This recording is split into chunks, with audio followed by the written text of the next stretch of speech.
I'm here with County Commission candidate Paul Van Dam. Paul, you're running for County Commission Seat B for Washington County, running against Victor Iverson. Wanted to talk to you about your race. Specifically want to talk about the Lake Powell Pipeline. Before we start, would you mind sharing with us a little bit about your background, your experience, and why you're running for County Commission? Sure. Born and raised in Salt Lake, and went to school there, went to college there, went to law school there. And about the time just before I went to law school, I enlisted in the Army Reserve. And I got into a Judge Advocate General unit because I had never really thought of law as my future. And the first thing they did was send me to a school where they taught me to be a court reporter. And in the federal system, it's called a closed microphone. You put a mask over your nose and your mouth, and you repeat what everybody says into the mask. So it's a verbatim report, and the longer you do it, if you have a little bit of skill for that, you can almost talk right along with people. In fact, I used to kind of harass people by virtually talking with them while they were talking. Right. But it was fascinating, and of course I got in on a lot of first-hand action that way in the courtroom with actual, trials. And I found out that it was challenging, it was interesting, it was fun. And so, of course, in the reserve, you're there for 6 years. You do first 6 months of basic training and go through all the regular things that any other Army recruit would go through, which is a drag in a way, because I was 22 years old, and it's pretty arduous actually. And then you do 4 months of training in your field, but that at the time was clerk typist, and but it was good for me because I got better at that. And then in the actual working in the unit, I met the lawyers. I found out a lot more about what lawyers do, and the whole issue became very fascinating to me, and this was about 1962. By 1964, 63, 64, I had decided to go to law school, and I got a little leg up on that because the lawyers in the unit wrote me letters of recommendation. So I got to law school rather easily, and I've made an interesting career out of it. I mean, I don't regret a single thing or a day that I've either been in private practice or a prosecutor or the district attorney or the attorney general of the state. They've all been fascinating, challenging jobs where you've got to keep your mind working. You've got a lot of strategy you've got to think about, and you're faced with opposition that's pretty credible as well. So it isn't just a stroll in the park, it's a challenge.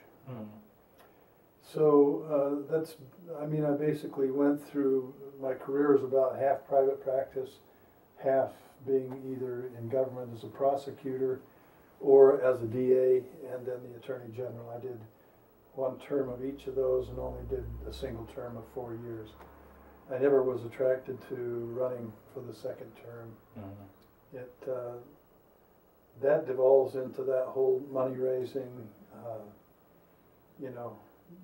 shaking hands thing constantly, and I don't like that very well. What do you think motivates? Excuse me. What do you think has motivated you throughout your career to serve in public office? Each time I've seen a need I think I can fulfill. In the district attorney's office, I had worked there for 8 years and began as the lowest rung, doing little misdemeanors out in the circuit court, and then I ended up as the head of the prosecution unit, the chief deputy.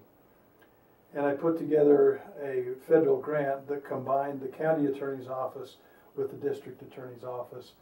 And in 1974, the legislature just passed a law that said that counties could opt to do that. And I thought I was best positioned to actually make that happen and combine the two offices into a single prosecution unit. And in the meantime, the county attorney is also the advisor to the county commissioners. So you learn all about county government, which is helpful if I should happen to get this job. And so I saw a need, and I was, I wanted to fill that, and it worked. I went into private practice in 1980, and then again in 1988. I saw a need in the Attorney General's office because they had fallen on rather hard times. The legislature had not funded them well. David Wilkinson, even though he was a Republican in a Republican legislature, didn't get along well. And the morale there was, I knew a lot of the people, it was very low. And they needed to be overhauled. So with that specific thing in mind, I ran again and won that race. And spent 4 years, doubled the budget, got a lot more attorneys on board, got better training, hired better people, and came away feeling like I'd pushed things forward significantly. But once again, didn't really have any desire to go out, shake hands, and raise hundreds of thousands of dollars for this race. And then went back into private practice again until I retired in 2002. This time I was with a big firm, and I had the very interesting experience of having a lot of help.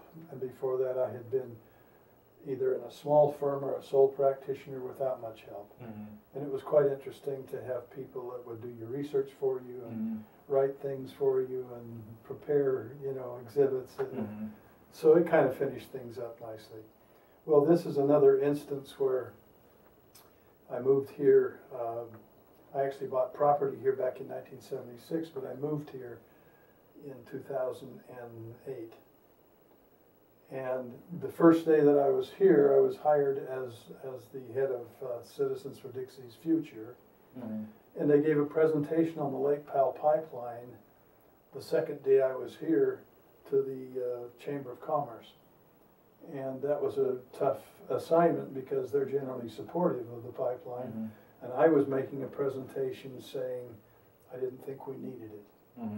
And since that time, I've spent a great deal of time, a great deal of effort, and a great deal of research effort in answering the question to my satisfaction of what is the pipeline, what will it accomplish, do we need it, can we afford it? And those are separate. Those are in a lot of ways separate questions, even though they're related. Right. I'm finding as I look into it. So, I guess before we get into those specific questions, which is really what I want to talk about, what brought your? Other than living here, what brought your attention to the issue of the Lake Powell Pipeline? Was it just kind of as a resident, that your interest, or was it your affiliation with Citizen for Dixie's Future?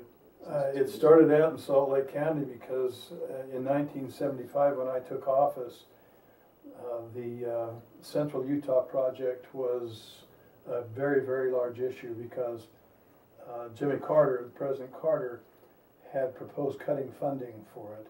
And there was a big flap going on about that and trying to push it through, and politics were rampant because Utah, as you know, has a certain portion of the Colorado River that we think belongs to us. At least by treaty it does. All the white guys got in a room in 1922, leaving out the Aboriginal people and anybody else that might have had a claim, and divided the river up. And in the upper basin, which is divided by percentages, Utah got 23% of the flow of the Colorado River, which is about 1.7 acre-feet of water. It's a lot of water. And since that time, we really had not developed any of it to speak of. And so the first real attempt was the Central Utah project.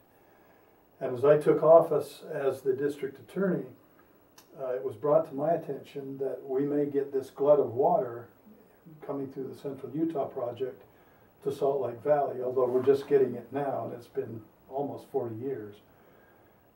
And we weren't prepared for it because we had 40 different and distinct and independent water districts, little water companies in the valley. So we had no good way to distribute the water when and if we got it. And so I got some water people in my office busy on that, and we put out 2 rather extensive reports saying this is what needs to be fixed before we can ever hope to use and distribute this water. And also getting into the issue in that area of, do we need it? Although that was not one of the major issues. But as you can well imagine, if you've been to the Wasatch Front, it sits right at the base of the Wasatch Rocky Mountains, they've got quite a bit more water than most other places in our state. Because we get a lot of snow, comes down out of the mountain, and instead of having an average of maybe 8 inches, you know, as we do down here, of rain a year, theirs is double and triple that in a good year. And so you got a fair amount of water already there. So all of those things kind of were on my plate at an early point in time, and then of course when I left the office, they didn't complete the actual the real groundwork and all the reservoirs and canals and tunnels that had to be built until about 1994. And the water still wasn't to Salt Lake County, and in fact it still isn't. There's one more completion from Utah Lake into Salt Lake County that has to be done. And what started out there as about a $500 million project is now pushing well over $3 billion. So, you know, the things get underestimated, and that was something I was aware of and I wondered about with this project. What lessons do you think that project, and you know, you kind of, it seems like you watched that project kind of evolve then from, you know, the sort of the stage we're in now, the planning stage, and the sort of rhetoric on both sides. I imagine there were people who were probably against him for that. And then you saw it develop into what it developed into. What lessons, you know, do you think that Southern Utah could draw from that experience in Northern Utah? Well, the first big lesson in the Western United States is that if there's water available, water people want it. Price is not the object, and difficulty of getting it is not the object. Water is such a precious commodity here, and you can look at the whole development of water in California as the prime example. They will go get it. And so the advantage that Salt Lake County and there were actually 13 counties up there that benefited from the Central Utah project, but the federal government underwrote and funded a very large proportion of that. The difference here is that the federal government will not fund anything for this county. And the state of Utah, while it will bond what is needed to build this project, also will not pay for it. It has to be paid for by the citizens of this county, and a few over in Kane County, but very few, because it's such a small county. Right. And so the first thing that that occurred to me was, do you need the water, or do you just want the water? And I concluded that Salt Lake County could probably do quite well with what they have. So the need is not as great as the want, although people would argue with me about that.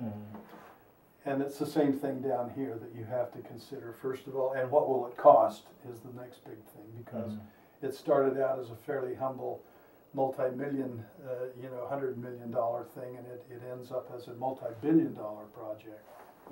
How did that happen? And so I came here rather armed already with knowledge and experience about what water was all about in the state of Utah and the West. Why do you think that the project up north, or other, you also have cited the Snake River project, I think that's in Nevada, right? In some of your campaign, talks and things. Why did those two projects, it seems like both of them went, over budget, not by percentages, but by, several times over their projected budget? What kind of things led to that?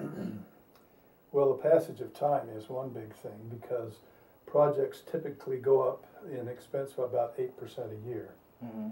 And so if you have a delay of 20 years, you do the math, you find out you've doubled and tripled the cost. If it goes 30, 40 years, as is possible, it's the same exactly the same thing with the Central Arizona project. That started out as a modest $500,000 or $600,000 project that now has gone well over $3 billion. And that's because of the same thing, the passage of time, things get more expensive. Projects on paper look a lot easier than they are in reality, and those realities pop up, believe me, and the same thing will happen here. You say 8%, you know, is that construction projects just in general? Is that a statistic? It's a general statistic in construction projects, kind of a baseline to start with, and then if you run into really big hassles like the Big Dig back east, where it just has gone completely through the ceiling. Is that the tunnel under the Boston Harbor? Yes, it is. Okay. That went up by multiples of 10, 20, I mean, it was unbelievable. But they encountered something that they didn't really think it would happen. And I don't know that that will happen here, but I know that it is not a sub $1 billion project as is being projected here. I mean, I would, if I lived long enough, I would bet somebody and be confident that I would prevail. Right. So one of the other big questions, you know, aside from the cost is do we need the water? This is water, to my understanding, that Utah has a claim on, and has had a claim on, like you were saying, for, you know, going way back to almost the 100 years. Yeah, the foundation of the state, right? Well, and that's another interesting point, because if we have a legal claim on it, it's not going anywhere. Whether we use it today, tomorrow, or 20, 30, 40 years from now, it's the same claim. I know the fear is that as the population grows, more people will use the water, and it may not be available, but the fact of the matter is, right now, as we sit here, the river is over allocated. It started out with nobody using it, to speak of, you know, in the early part of last century. We now have almost 40 million people relying on the Colorado River water, and over 4 million acres of cultivated land, particularly in California, where we, you know, Imperial Valley and others are considered to be the breadbasket of the country for certain items. So, you know, we really don't we've never thought we'd use that water for this purpose here.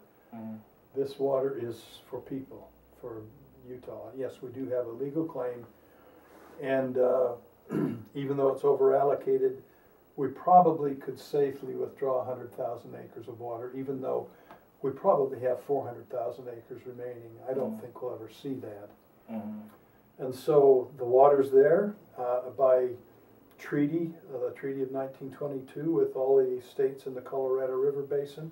We're entitled to it, and we've only taken a little over 1 million acre feet. So the question is, how do we get it? Do we need it? Can we afford it? Because, you know, taxpayers ought to have something to say about all these things. After all, they do end up paying for it, and sometimes get reimbursed and sometimes don't. When you say the river's over allocated, I've heard proponents of the project say that the river is over allocated in the lower basin, but not in the upper basin where Utah is, and that the water claims that we have, you know, are still, I mean, that water is still Utah's, and they would say, why shouldn't we take it, you know, if it's ours? I think it's a legitimate question, and I would answer them, the why shouldn't we take it may be the same reason that I don't have a mansion on the hill and a Maserati in the driveway. I can't afford it. Right. The question is, can Utah, and particularly Washington County, because you got to remember, Utah's not paying for this. Washington County is. Can it afford a project that I predict will be between $3 and $6 billion over the course of paying it off and building and constructing?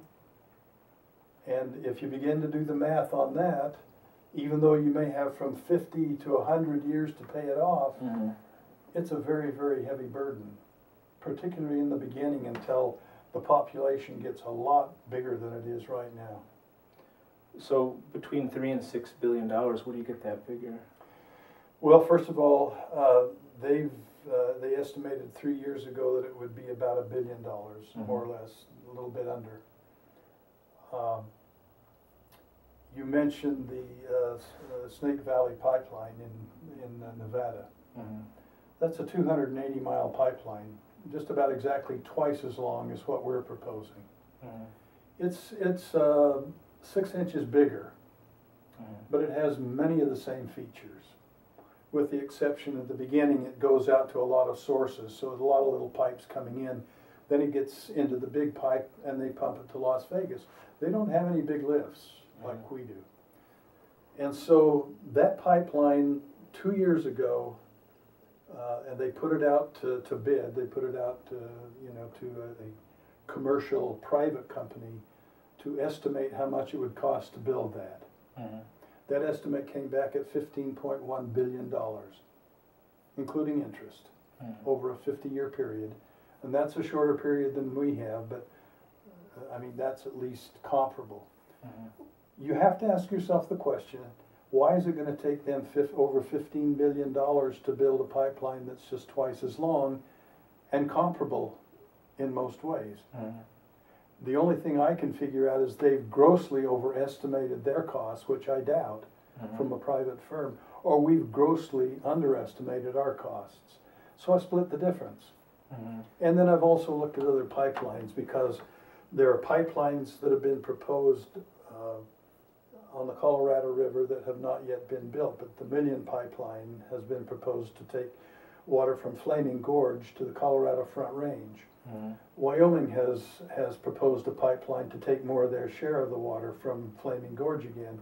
And there's been a third pipeline proposed by the Army Corps of Engineers, and they're all multi-billion pipelines.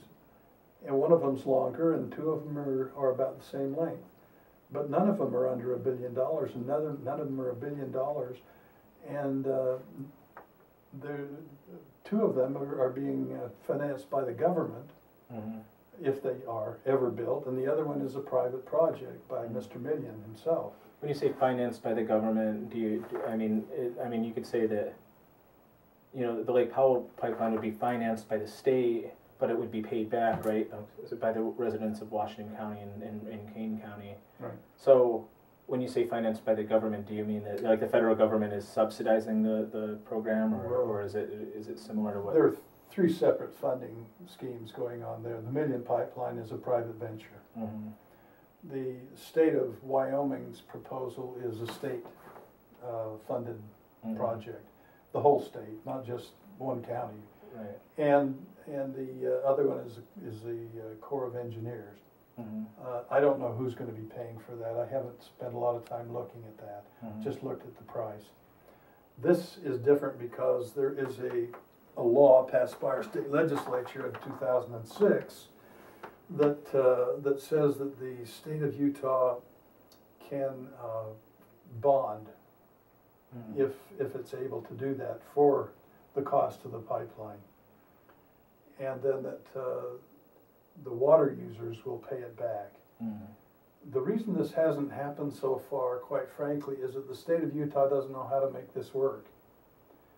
And the problem is that if they bond to pay for the pipeline, and it's $2 or $3 billion just to construct it, they have limitations. There's both a statutory and a constitutional limitation on how much money can be bonded for by the state. And when you say bonded, just so people understand, you're saying basically loaning the money then, to essentially through bonds to Washington County. Okay. Yeah. Well, I mean, you go out on the bond market and you sell your bonds, the money comes in, and then you pay the investors back over a period of whatever amount of time the bond is good for. It's anywhere from 2 to 7 years. And Utah does that all the time when they're building highways. But right now, things are rather tight because the way that the Constitution says what you can borrow is you can only borrow 15% of the total value of all the real estate in the state of Utah. Mm-hmm. Well, that's gotten to be a better number recently because real estate's gotten more valuable, but there's still a cap, and we're not very far under it. And the other is statutory, and I would actually have to get the language out to read it, but it's a similar kind of a limitation and gives you just a certain percentage, and that's just to keep the state from getting in over its head, Mm-hmm. quite frankly, because, you know, I think the highway project along the Wasatch Front has been about a $3 to $4 billion project, Mm-hmm. and that's all happened within the last more or less 15 years. And so they'd have to clear out quite a little cap in order to fit this in, to pay for it, because the construction has to be paid for during the period of construction. Mm-hmm. They're saying it will take 3 to 4 years to build, so as the project goes along, there's going to have to be bonds issued. The construction companies are going to have to be paid in full by the time it's finished. Mm-hmm. So however much it actually costs in construction costs, which I figure would be somewhere in the neighborhood of $3 billion, has got to be paid. Okay, so now the state has got an obligation to pay investors back that money. Investors aren't going to wait 50 to 100 years to be paid back. That's one thing you know right off. And usually they don't like their bonds to run any longer than somewhere between 2 and 5 years. Mm-hmm. And then you can kind of leapfrog them and fiddle with it and try and do it. But $3 billion is a lot, particularly as the state continues to grow and is expected to become twice as large within 50 years. And the highways are going to have to be built. Mm-hmm. And the public projects, all kinds of projects, are going to have to go forward. You have to think about a sum as large as $3 billion indebtedness. And over the period of 15 to 100 years, quite frankly, you at least double your indebtedness. You may triple it, Mm-hmm. depending on who knows where interest rates will go during that period of time. So all of that is going to be paid back by the water users. Well, what that really means is the county, Mm-hmm. the people in the county, the taxpayers in Washington County. Mm-hmm. Now, if you start to do the math, it gets interesting because we commissioned a group of 11 professors from the different universities in Utah. We being the Citizens for Dixie's Future? No, it wasn't Citizens, it was Utah Rivers, actually. Okay. But we're also close with them. Mm-hmm. And they did a report, and they posited in that report that the state would have to borrow $1 billion Mm-hmm. and pay it back in 50 years. And it would be paid back by the citizens of this county. And so basically they did what professors do, they're experts at this sort of thing, and they Mm-hmm. projected this out. And depending on what the interest rate is, because they figure it could vary between 3 and 7%, Mm-hmm. we would either have to pay back on a yearly basis from 30 million Mm-hmm. to $70 million on a $1 billion indebtedness. Well, you need to put those numbers in the context of what it means to this county. Frankly, $70 billion would run all of the governments in all of the cities and the county in this county and have a bunch left over. It costs $30 billion, in fact. We don't even spend that much running the whole county and all the cities in the county. Mm-hmm. And it just depends on the speed with which you grow and how many taxpayers you can get on the hook. Mm-hmm. It's a heavy burden. It's thousands of dollars per person per year. Mm-hmm. And I don't think people are going to be really happy about that. And so what if we have another downturn? What if there's another housing bust like we had before? I mean, there's a lot of information out there that's worrisome to me Mm-hmm. on that front. As we wrap up then, I guess, you've talked a bit about some alternatives that you think for growing our water supply, and then you've also talked about, maybe the need to limit growth at a certain point. Maybe you want to touch on some of that. I think that first of all, it's our heritage. I mean, I'm now a fifth generation Utahn, I had two of my great-great-grandparents settle this area down here. In fact, St. George is named after my great-great-grandfather, Joseph A. Smith. And you know, the pioneers kind of had a different concept about this. That is, they hated going in debt. They did when they had to, but they were careful about it. And you sort of accept the limitations of the places that you settle. I mean, this is a desert. So let's treat it like a desert. I mean, we're not so far. The Water District just published a brand new called Waterline that they put in the Spectrum newspaper. And for the first time, I saw the lowest per capita usage number I've ever seen. They said that we use 161 gallons per person per day here. That's the lowest I've ever seen. When I came here, it was well over 300 per person per day. Well, if you believe their numbers, and I'll take them at their word, 161 gallons per person per day would mean that in order to supply water to 600,000 people, we'd only need 108,000 acre-feet of water. We've already got 76,000 acre-feet of water developed, and they expect they can develop up to 125,000 acre-feet with existing water resources, period. So, is it needed? Why would we bring in all this water when we've got sufficient water, according to their own numbers, to take care of 600,000 people? Because that's the highest number that we've seen prognosticated for this area. Does that number, the I guess per person use, does that include, like, I guess, commercial and industrial usages, like the places that they work and that? Well, it's supposed to encompass all that. That's how it's normally done. I don't know how they calculated it. I'm just taking them at their word. We do have a very high, as it's called, CC&I ratio. About 45% of the water goes to commercial and industrial. That's twice as much as I've seen in any other jurisdiction. And nobody's been able to explain to me what commercial or industrial source uses that much water. I mean, I suppose golf courses are big water users, but I don't know if that's included in that. That's secondary water, and I'm understanding that this is supposed to be all first-class water, or Class 1 water, as it's called. So it's a little bit confusing to me to, you know, when I get their numbers. But using their own numbers, it's clear that we have sufficient water developed and developable within our own basin from our own sources to build the population to, frankly, more people than I think can actually live here. Is there anything else that you'd like to add about the Lake Powell Pipeline issue? Well, first of all, it's been difficult and confusing to come by the numbers, and I think there's got to be a lot more transparency for the citizenry. Number one. Number two, I think once the real data is out there from a reliable, independent source, that then the people ought to be able to vote on it. Right now, that's not a particular possibility because it's a state law, and under a state law, you'd have to do probably a statewide initiative. Well, who can afford to get the number of signatures you'd need from all 29 counties in the state and put it on their ballots? And who would vote for it outside of Washington County? It's a dead duck.